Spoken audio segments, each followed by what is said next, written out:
Clint Eastwood finally told the terrible truth about Sondra Locke when he was 95 years old. Clint Eastwood was born Clinton Eastwood Jr. on May 31, 1930, in San Francisco, California. He is a famous figure in American movies and has had a career spanning over 7 decades, making him one of the most important players, directors, and producers in Hollywood history. Since Eastwood grew up in a middle-class home, his childhood was pretty normal. People often said he was a quiet, thoughtful boy who didn't stand out right away in school. In his later years, he discovered his love for performance and telling stories, which would become the basis of his legendary work. Early on in his life, Eastwood had normal work and a short time in the U.S. Army. But these events taught him control, toughness, and independence, qualities that would later shape both his role on screen and the way he directs. Eastwood first became famous in the 1960s with his lead part in Sergio Leone's Dollars trilogy, which included A Fistful of Dollars, 1964, For a Few Dollars More, 1965, and The Good, the Bad, and the Ugly, 1966. These movies not only changed the Western genre, but they also made Eastwood famous for playing a guy with no name, a mysterious stoic person whose quiet power, sneaky intelligence, and understated charm captivated people all over the world. This archetype became one of the most iconic images in movie history. It showed how Eastwood could show complicated emotions with little dialogue, depending instead on body language, facial expressions, and an almost magnetic presence on screen. His westerns were more than just fun. They changed the way a genre was told by mixing moral ambiguity, movie style, and raw reality in a way that appealed to people of all ages. Eastwood continued to grow as an actor and a director as he moved from westerns to more complex American movies.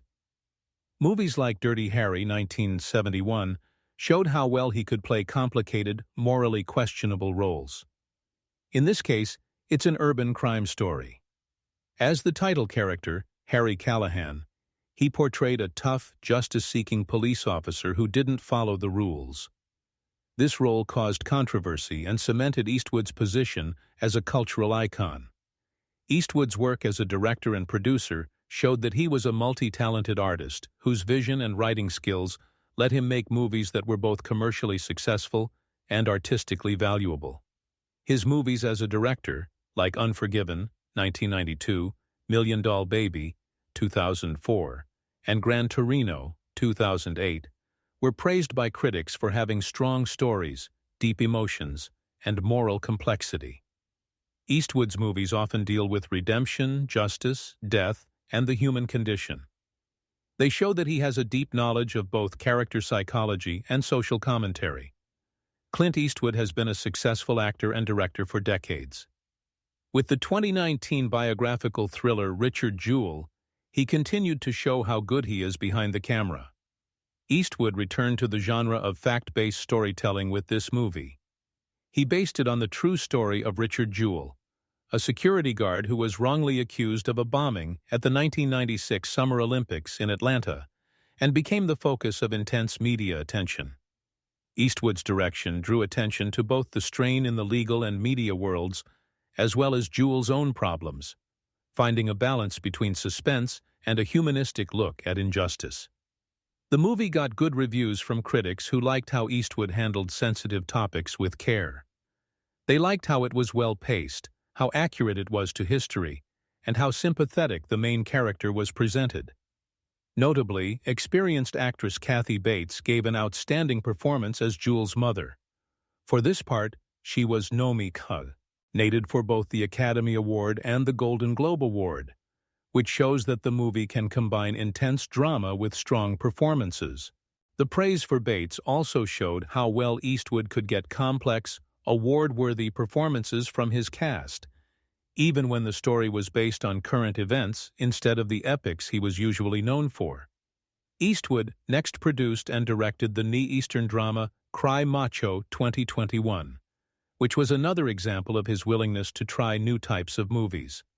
In this movie, he went back to his Western roots as well as a more introspective, character-driven story. He played a retired rodeo star who takes on a very personal mission that includes mentoring, redemption, and self-reflection. Eastwood's job as director, producer, and lead actor in the movie showed how hands-on he has always been when making movies, which let him shape the story in the way he wanted. Even with all of these efforts, reviewers had mixed feelings about Cry Macho. Some liked how nostalgic it was, how quietly it told its story, and how strong Eastwood's acting was, while others thought the story lacked the depth and energy of his earlier masterpieces. The movie also didn't do well at the box office, which shows that even a famous director like Eastwood has trouble connecting with modern viewers in a movie industry that is always changing. Still, the movie showed how committed Eastwood was to telling stories about real people and how willing he was to try new things with tone and pace late in his career. This showed that he put artistic expression over making money. Richard Jewell and Cry Macho show the wide range of Eastwood's late career work, from the meticulous, fact-based tension of a real-life court drama to the thoughtful, emotionally powerful world of a neo-Western. These projects show not only how good he is as a director, but also how interested he still is in exploring the strength, morality, and quiet heroism of regular people. Marks that have marked his work in movies for more than 60 years. Ars, Eastwood has been just as impressive when he's not acting. He has kept up a level of respect and admiration in Hollywood that not many people can match. This is due to his strict work ethic, simple lifestyle, and private nature. Eastwood has also been in public office. From 1986 to 1988, he was the mayor of Carmel by the Sea, California, where he used his practical, results-driven approach to government. Despite his fame, Eastwood has often been incredibly grounded, putting craft over fame and always picking parts and projects that are meaningful to him personally and artistically. Aside from the many awards and honors he has earned, including multiple Academy Awards, his lasting impact on popular culture can be seen in the way he has inspired generations of actors, directors, and audiences. Clint Eastwood married Maggie Johnson on December 19, 1953. They had a connection that would last for more than 30 years, even though Eastwood's busy personal life and growing business would test their relationship at times. Maggie Johnson, who used to go to beauty school, became Eastwood's rock in his early years in Hollywood, when he was still trying to prove himself as a serious actor. They had 2 kids together, Alan, born in 1972, and Kyle, born in 1968. Eastwood's rise to fame began with Rawhide on TV and continued with iconic parts in spaghetti westerns like A Fistful of Dollars and The Good, the Bad, and the Ugly. Both of his children grew up during this time. Even though things seemed stable at first, Eastwood and Johnson split up in 1984 after being married for more than 30 years. Johnson supposedly got between $25 and $30 million as part of their divorce settlement. This shows not only Eastwood's huge success at the time, but also the legal and financial battles that often happen when famous Hollywood couples split up. Eastwood was in a long-term relationship with stuntwoman and model Roxanne Tunis from 1959 to 1973. They had a daughter together, Kimber, in 1964. This connection happened at the same time that Eastwood was married to Maggie Johnson. It shows that Eastwood had a complicated and sometimes controversial personal life, even as his fame as an actor grew. Kimber didn't spend much of her childhood in the Hollywood lights, but she did find her own way in the arts and entertainment worlds. Eastwood's early habit of keeping up several long-term personal relationships is shown by his relationship with Tunis. This would be a theme that would run through his whole life. Eastwood started dating actress Sondra Locke in 1970. Their relationship became well known in Hollywood because they worked together on many movies. As Eastwood's co-star in several movies, such as The Outlaw Josie Wales and The Gauntlet, Locke became both a love and business partner. They were together until April 1989, making it one of Eastwood's oldest and most publicized relationships. Even though the relationship lasted a long time and got a lot of attention, Eastwood allegedly had other relationships during this time and had at least 3 children with other women.